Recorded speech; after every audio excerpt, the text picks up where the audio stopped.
Hello, friends, and welcome to the PrepWell podcast. I'm your host, Phil Black. And if you have an 8th, 9th, or 10th grader with big aspirations, like the Ivy League, or military service academies like West Point, ROTC, or athletic scholarships, boom, you've come to the right place. My specialty, my superpower, if you will, is preparing families for these competitive programs. I'll teach you what your child should do, when they should do it, and how you can help. So stick around and prepare to out-prepare. Hello, friends, and welcome back to the PrepWell podcast. In today's episode, I go over a list of topics that I covered with my twin sons in the few weeks before they headed off to college. And this time we spent together was bittersweet, as I was attempting to consolidate and then pass along any wisdom that I thought might be helpful to them as they make their way in the world.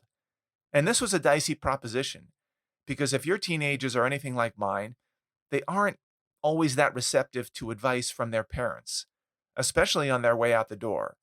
Not only are they probably sick of my advice, but they have a biological predisposition to ignore what their parents say, because they have to convince themselves that they can make their own decisions without our advice and without our constant prompting. It's a survival instinct. Nevertheless, I tried, because as a parent, it is my biological predisposition to attempt to set them up for success in any way I can. And this was likely the last time that they would both be such a captive audience. So if you have children heading off to college, and you have the urge to pass along any words of wisdom of your own, this may serve as a good checklist for you to consider before they take off. And if your child is still a year or more away from graduating, it may serve as a nice preview of what's to come. And I'm not sure that everything I cover in this particular episode will be relevant for your child, but I thought I'd lay it all out there, and you can pick and choose what might resonate best, if anything. I've broken down the items into 3 buckets: life, paperwork, and financial literacy. And many of these topics, particularly the life skills, were covered inside PrepWell Academy's weekly video lessons, but some of them were addressed years ago, so I wanted to make sure that I refresh their memory. So let's start with some life skills. Number 1, how to jumpstart a car. Number 2, how to handle a car accident. In other words, what are the 3 documents that you need if you get into a car accident? What do you do if you get into a car accident? Who do you call? What do you say? What do you not say? Number 3, how to change a flat tire. Number 4, how to plunge a toilet. Number 5, how to turn off the water to a toilet if it's threatening to overflow. Number 6, how to turn off the gas into your house. Number 7, how to check the electrical panel for a blown circuit. Number 8, how to turn off a smoke alarm. Number 9, how to use a fire extinguisher.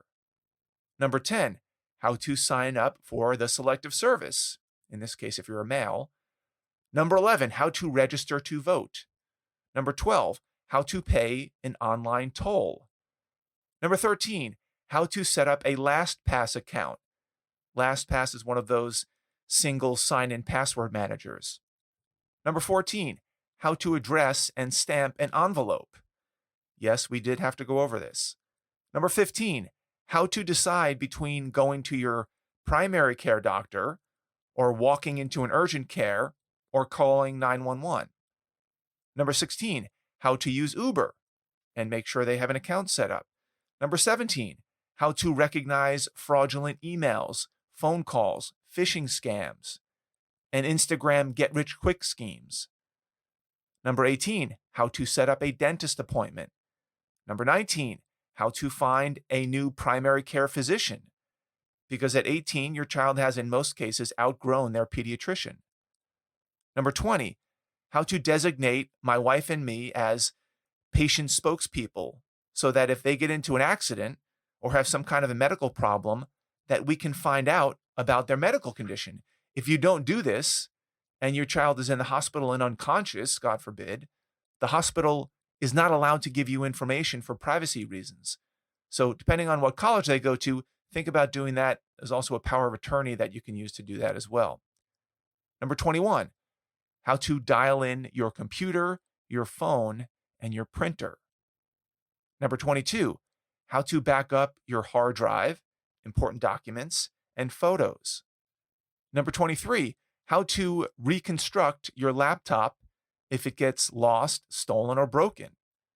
Number 24, how to sign up for Apple Care. Number 25, how to update your LinkedIn profile. Number 26, how to manage and track subscription services like Spotify, ESPN Plus, HBO Max. Number 27, how to tip at a restaurant. Number 28, how to manage peer pressure. Number 29, how to come up with a solid plan ahead of time to deal with alcohol, drugs, pornography, sex, plagiarism, social activism. Because trying to come up with a thoughtful plan in the moment, if you will, is very difficult.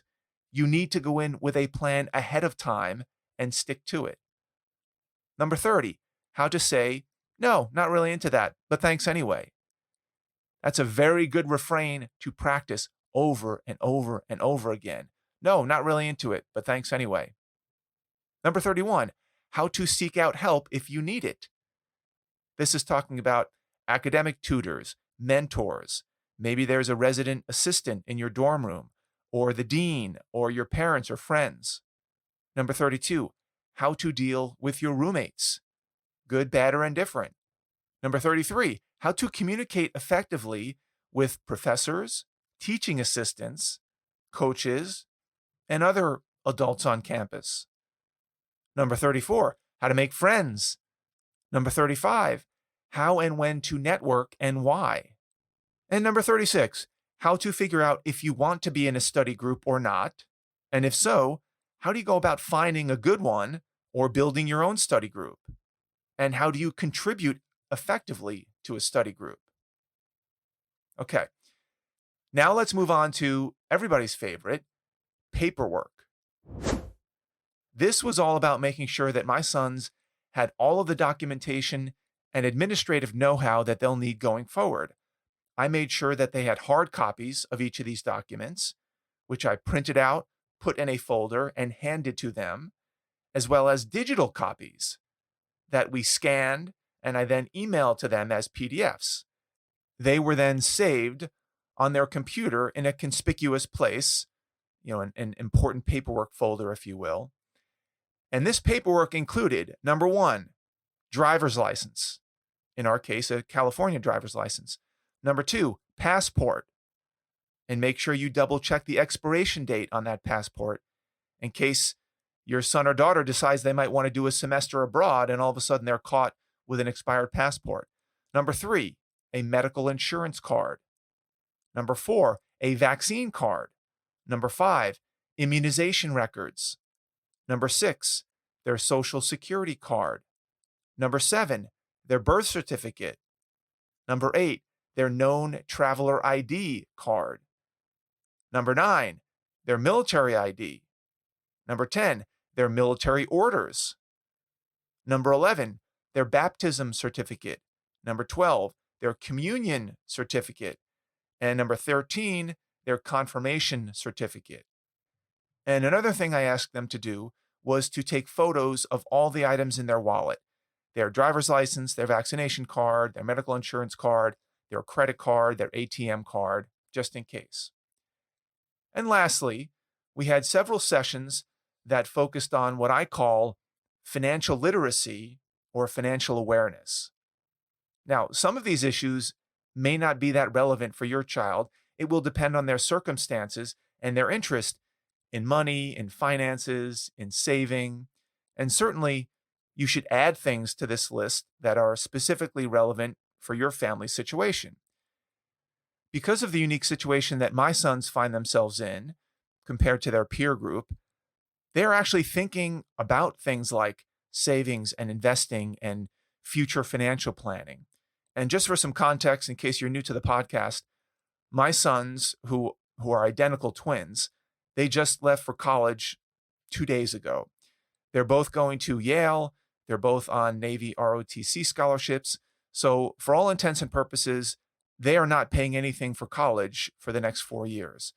In fact, they'll actually start getting paid by the Navy this month of August, to attend Yale. They get a stipend of $250 a month freshman year. That bumps up to $350 a month sophomore year, $450 a month junior year, and about $550 a month senior year. They also receive a $400 to $500 per semester book allowance, which is also tax-free. So God bless them, they have a little bit of financial breathing room. And no, we're not talking about a lot of money, but it's enough money on a monthly basis to justify putting a system in place to begin the process and the habit of managing, tracking, and investing their own money. Why not get a head start? And the other reason this is important for them is because once they graduate from undergrad, they will immediately begin working as naval officers for 5 years, where they will earn $45,000, $55,000 a year, $65,000, $70,000 or so a year for those over the course of 5 years, which is their commitment at a minimum. And while these are modest salaries, they also come with significant housing allowances, which allow them to keep most of that money. And when you're in the military and deployed overseas as a junior officer, there aren't that many opportunities to spend money. So your savings can really add up if you're paying attention. So this is the reason I got pretty granular with the financial lessons.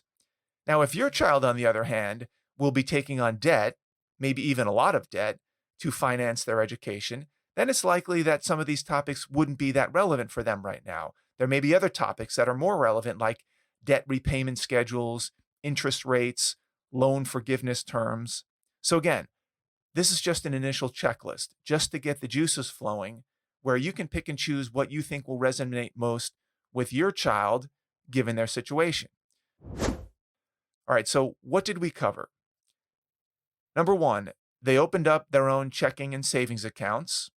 For our family, we happen to use USAA for banking because they're very military friendly. Number two, they received and tested out their ATM cards, created a PIN, and made sure that they could withdraw cash from an ATM. Number three, they practiced how to deposit money, checks, for instance, into their checking account from their phones. Number four, they practiced how to transfer money from account to account, from savings to checking and back into their brokerage account.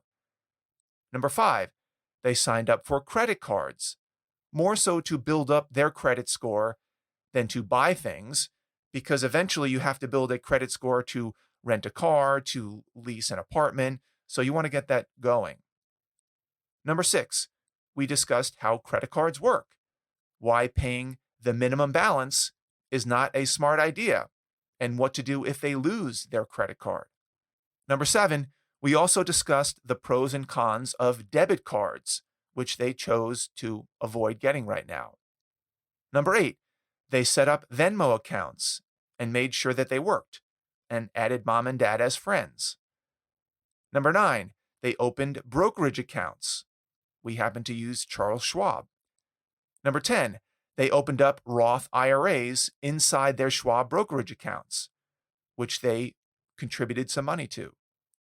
Number 11, they set up direct deposit with the Navy for their monthly stipends. Number 12, they set up an automatic investment plan that, starting in September, will every month automatically buy shares of a low-cost index fund. They chose to invest in an S&P index. I believe it was SWPPX. Number 13, they went online to USAA and Schwab and elected to go paperless with their monthly statements so that we would not continue to receive paper copies at our house, and instead they would receive all of their statements online. And number 14, we discussed how to set up auto pays for certain expenses, which will be important for them down the road when they're deployed for weeks and months at a time. We then moved from the very practical and tactical elements of money management to the more educational and philosophical if you will. For example, we reviewed the different asset classes: stocks versus bonds versus mutual funds, alternative investments, real estate, crypto, Bitcoin, money markets, REITs, ETFs, and cash that you stuff under your bed. We also discussed passive versus active investing, the pros and the cons of trying to beat the market or time the market yourself. We talked about diversification and the dangers of putting a lot of money in one individual stock. We talked about the power of dollar cost averaging. We reviewed the power of compounding interest and looked at illustrations that showed how investing early and often can result in incredible gains over the long term. We discussed hedge funds and private equity. We went over fees related to investments, commissions, administrative management fees, taxes, what we mean by churn. We covered taxes related to investing, capital gains versus ordinary income. We discussed the benefits of Roth IRAs and how investing post-tax money now in exchange for tax-free withdrawals later is quite a good deal. We talked about income tax returns, when they would need to file them and why. We discussed real estate and leverage, and how leverage has its pros and cons. We talked about the difference between 401ks and defined benefit plans, also known as pensions. We talked about inflation and stagflation, and how the US is teetering on the edge of both right now. We went over how to read, understand, and reconcile online banking statements. We talked about what a credit score was and how important it was to start off on the right foot, how paying your bills on time and not opening up too many credit cards will help increase your credit score, which will then make it easier to rent an apartment, to get a loan, to get a mortgage. And I warned them that they would be inundated with credit card offers in their mailboxes on day one at school. Our advice was to pass on all of them for now. We went over health insurance. What is health insurance? How does health insurance work? Whose insurance are they on and for how long? We covered the financial crisis of 2008, what happened and why. We discussed the existential threats to our financial system as we know it over the course of the next 10 years, whether it's the college debt bubble or stagflation or political overspending or cryptocurrency. We went over some of the biggest financial mistakes that people make as young adults. We went over how to use Excel, which, as many of you know, is a popular spreadsheet program that will come in very handy in a number of scenarios, both in the classroom and outside the classroom, academic, leadership, and otherwise. We did a few Excel exercises to make sure that they knew how to do some basic inputs and formula writing. We built a simple model that showed the difference between simple and compound interest. We looked at a model of how a mortgage works, how and why the interest expense represents the majority of the principal and interest payments up front, and how it switches toward the end. We created a net worth statement for each of them, which was pretty skimpy at the moment, but they got the idea.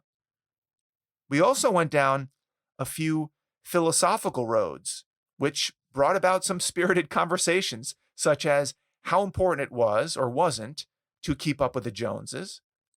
How much money do adults make in different jobs, industries, and careers, and why it seems so hard to make over $200,000 as an employee? What are the pros and cons of 3 different life paths? Path number 1, steady as she goes path. This is the person who locks into a stable job at an early age, maybe a government job or a teaching job, where you don't make that much money along the way, but the retirement benefits and predictability are usually pretty good. That's compared to path number 2, the go for broke path. This is the person who joins a startup in Silicon Valley or moves into a cubicle at Goldman Sachs or McKinsey and works their face off for 20 years, hoping to make partner, hoping to make it rich and retire by 40. Or path number 3, the hedgehog. This is the person who doesn't want to commit to either extreme. So they hedge and they try to manage a life where they try to get the best of paths 1 and 2. We discussed the differences between the public sector and the private sector and different jobs in those sectors. We talked about the difference between wealth and prosperity. We discussed my philosophy of living a, quote, prosperous life and how that differs from living a life of wealth. We went over different retirement profiles and how much money you might need to retire comfortably. We talked about how our values typically change over time. As a young 20 or 30-year-old with no family, your priorities are different from if you're 45 years old and you're married and you have 2.5 kids and a dog, and how to manage those shifting sands. We discussed the Stoic idea of being content with less, and how if you learn to be happy without a lot of stuff, your chances of living a happy and fulfilled life often go up, as opposed to being addicted to consumption and chasing after newer and newer and newer things, objects and toys. We discussed the idea of passive income and how a well thought out side hustle might be the best way to generate stealth wealth on your own terms instead of someone else's. We debated the pros and cons of a career in the military and the trade-offs related to predictability, purpose of your job, relocations, financial upside. We talked about the pros and cons related to delayed gratification. When are you delaying too much or not enough? How much do houses cost in different parts of the country? And how do families figure out how expensive a house they could or should buy? We talked about the runaway costs of a college education and how sustainable that might be. We discussed the prospect of graduate school, in their case, law school, and how they may choose to stay in the military for an extra 3 years in order to get their law school paid for by the Navy. And we talked about hedonic adaptation and how we're programmed to get bored with what we have, no matter how extravagant, no matter how much we thought that once we did X, we would be happy forever. Instead, we're often compelled to continue to want more and more and more, and how we can protect against this. Now, granted, this would be a lot of ground to cover in one sitting, which is why I spread this out over a few sessions. Each session lasted, 30 or 40 minutes, maybe longer in some cases, before I would cut it off. Because I didn't want this to be a death march. I wanted the boys to know that each session had a reasonable endpoint, and I wanted to keep their curiosity and engagement high as possible. And the truth is, I don't know how much impact, if any, these sessions had or will have. As parents, we don't often know what sticks and what doesn't. But for my own peace of mind, and maybe this is selfish, I wanted to say my piece. I wanted to pass along hard-fought lessons that I've learned and let them do what they will with it. And clearly, they're entering an entirely new world. And far be it from me to think that I have all the answers. I certainly don't. But I do hope that at a minimum, that they appreciated my intention, because this may have been my one last shot with them before they're on their own for good. I learned a lot during these sessions about myself and about my 2 sons, and I hope they did the same. And as much as I try to be diligent in my efforts, I still harbor a lingering question that I don't know if I will ever get an answer to, which is, did I do enough? I guess time will tell. And I urge you to carve out some time with your child or your children and cover whatever topics you think will resonate most with them, given their specific situation. And if you have younger children, be glad that you have a little more time with them, because it goes fast. And try to encourage them to engage with their PrepWell videos, as a lot of what I've discussed above is covered in the videos from freshman year to senior year. The more they learn from me along the way, it's my hope that the easier it will be for you when the time comes for them to leave the nest. That's all I've got for you today, folks. Thank you for tuning in. Thank you for the continued support. If you know a parent with an 8th, 9th, 10th, or 11th grader, in this case a 12th grader, please share this episode with them. You can do that by finding that small box with the tiny arrow pointing up. That's the share button. Click that button, text your friends a link to this episode with a little personal note from you recommending that they give it a listen. If you have questions, comments, or an idea for an upcoming episode, please reach out to me by email, DM me on Instagram, check out our blog, Facebook page, connect with me on LinkedIn. I would love to hear from you. Until next week, goodbye, good luck, and never stop preparing.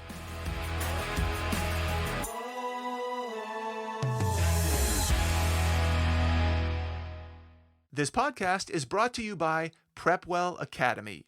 PrepWell Academy is my one-of-a-kind online mentoring program that delivers to your 9th or 10th grader a short, highly relevant video from me every week, every Sunday in fact, where I give them a heads up about what they should be thinking about to stay ahead of the game.